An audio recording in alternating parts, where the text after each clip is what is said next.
नमस्कार, भारत एक्सप्रेस के digital platform पर हैं आप और आपके साथ मैं हूं नितिशा बंसल। बंगाल में वोटिंग खत्म हो चुकी है और अब सबकी नजर 4 मई के नतीजों पर है। लेकिन उससे पहले तमाम बड़े एग्जिट पोल्स में बीजेपी को बहुमत मिलता दिख रहा है। 34 साल के लेफ्ट राज को खत्म करने वाली ममता बनर्जी की टीएमसी क्या अब सत्ता से बाहर हो जाएगी? आज इस वीडियो में एग्जिट पोल के आधार पर समझेंगे टीएमसी के पिछड़ने के वो 5 बड़े कारण और बीजेपी ने वो कौन सी 5 स्ट्रैटेजी अपनाई जिससे उसकी जीत की राह बनती दिख रही है। एग्जिट पोल क्या कह रहे हैं वो आंकड़े देखिए। ज्यादातर एग्जिट पोल्स बीजेपी को 148 से 165 सीटों का अनुमान दे रहे हैं। बहुमत का आंकड़ा 147 है। वहीं टीएमसी 110 से 125 सीटों पर सिमटती दिख रही है। 2021 में टीएमसी के पास 215 सीटें थीं। यानी एग्जिट पोल सही हुए तो टीएमसी को 100 से 90 सीटों का नुकसान हो सकता है। तो ये बदलाव क्यों दिख रहा है? एग्जिट पोल में टीएमसी के पिछड़ने के 5 मुख्य कारणों की अब बात कर लेते हैं। पहला, एंटी इनकम्बेंसी और 15 साल का फैक्टर। 2011 से टीएमसी सत्ता में है। 15 साल बाद नेचुरल एंटी इनकम्बेंसी का फैक्टर ग्राउंड पर दिखा। खासकर शहरी युवाओं में डबल इंजन सरकार का नैरेटिव इस चुनाव में हावी रहा। भ्रष्टाचार के आरोप, शिक्षक भर्ती घोटाला ये दूसरी वजह रही। एसएससी शिक्षक भर्ती घोटाला और राशन वितरण घोटाले इस चुनाव में बड़ा मुद्दा बने। टीएमसी के कई नेताओं पर कार्रवाई हुई।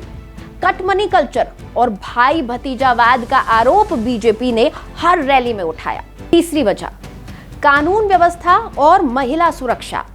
संदेश खाली से आरजी कर तक संदेश खाली की घटनाओं ने महिला सुरक्षा पर सवाल खड़े किए। इस नैरेटिव को और मजबूत किया कोलकाता के आरजी कर मेडिकल कॉलेज में ट्रेनी डॉक्टर के साथ हुई घटना ने। यह मामला सिस्टम फेलियर का सिंबल बन गया।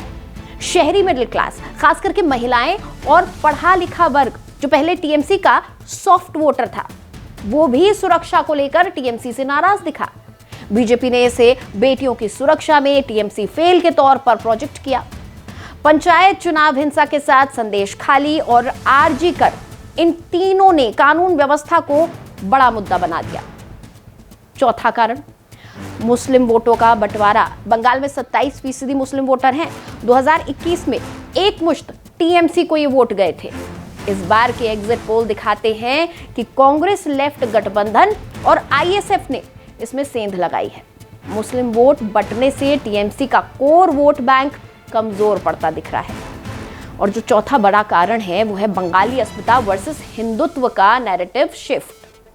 2021 में ममता ने बीजेपी को बाहरी पार्टी बताया था। इस बार बीजेपी ने जय श्री राम को बंगाली कल्चर से जोड़ने की कोशिश की और जय मां काली का नारा मजबूती से जोड़ा।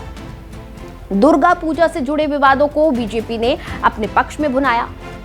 अब एग्जिट पोल में दिख रही है बीजेपी की बढ़त। तो अब बात कर लेते हैं कि बीजेपी की बढ़त की 5 स्ट्रैटेजीज कौन सी है। तो पहला तो हम बात करेंगे बूथ लेवल की माइक्रो मैनेजमेंट की, पन्ना प्रमुख मॉडल की। बीजेपी ने इस बार बूथ मैनेजमेंट पर सबसे ज्यादा फोकस किया है। 2021 की कमी से सीखकर पन्ना प्रमुख मॉडल को बंगाल में मजबूती से लागू किया गया, जहां एक कार्यकर्ता की जिम्मेदारी 30 से 60 वोटर की थी। इनका काम सिर्फ प्रचार नहीं बल्कि वोटर को पोलिंग बूथ तक लेकर आने तक की थी, जिससे भाजपा ने नाम दिया था मैन टू मैन मार्किंग। दूसरी जो स्ट्रैटेजी बीजेपी की थी वो ओबीसी, एससी, एसटी और मतुआ राजवंशी कार्ड। सीएए लागू करने का नोटिफिकेशन चुनाव से ठीक पहले आया। इससे 70 लाख मतुआ वोटर्स को साधने की कोशिश दिखी। राजवंशी और आदिवासी इलाकों में भी बीजेपी का फोकस रहा। अब तीसरी स्ट्रैटेजी क्या थी बीजेपी की? तीसरा यह था कि मोदी शाह के कैंपेन ब्लिट्स और इसके साथ ही स्थानीय चेहरा। पीएम मोदी ने इस बार बंगाल में 25 से ज्यादा रैलियां की। इसके साथ ही शुवेंदु अधिकारी, दिलीप घोष जैसे स्थानीय चेहरों को आगे रखा गया, जिससे बाहरी बनाम बंगाली का नैरेटिव कमजोर पड़ा।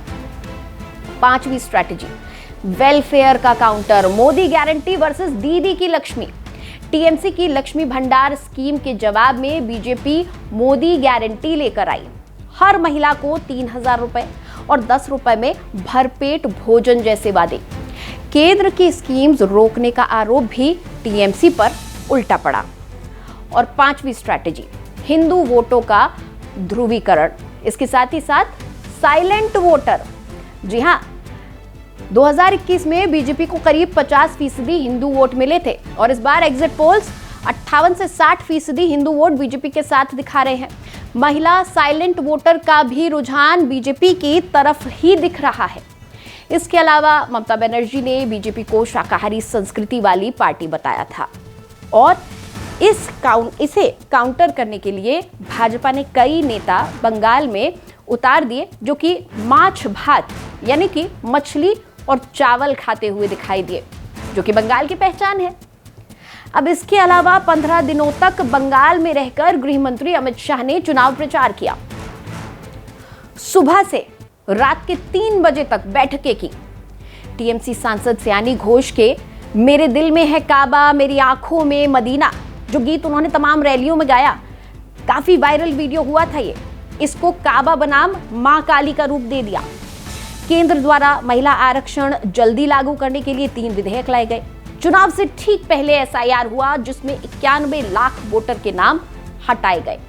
अवैध घुसपैठियों का मुद्दा उठाया गया। रोजगार, इंडस्ट्रियलाइजेशन, डबल इंजन की सरकार और सोनार बांग्ला की बात की गई। बीजेपी ने ममता बनर्जी पर व्यक्तिगत हमले लगभग बंद कर दिए, जिससे पिछली बार ममता बनर्जी को सहानुभूति हासिल हुई थी। अब 4 मई का इंतजार है। ये तमाम जो विश्लेषण अभी हमने आपको बताए ये एग्जिट पोल्स पर आधारित हैं।